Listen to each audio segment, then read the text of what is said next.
Ana, boš na hitrico povedala, kako ste postavili... Dobro, samo sekundico. No, najprej smo naredili eno oporno palico in z dvema rogovilama. Ja. Pol smo dali lepo po vrsti palce zložili in potem smo dali vejice z iglicami, se navzdol obrnjene. Potem smo dali še enako z listi smo naredili, vejice z listi.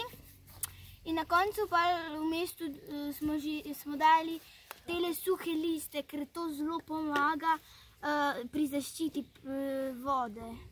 Da voda ne pride in da zadržuje tudi toploto noter v bivaku. Torej, več ko damo gor, boljše je. Vi ste v eni uri uspeli zelo lep bivak postaviti, zelo je varno postavljen, da se na nobenega nič ne podre, nič ne pada dol. Tako, in bomo potem preizkusili, kako dobro drži voda.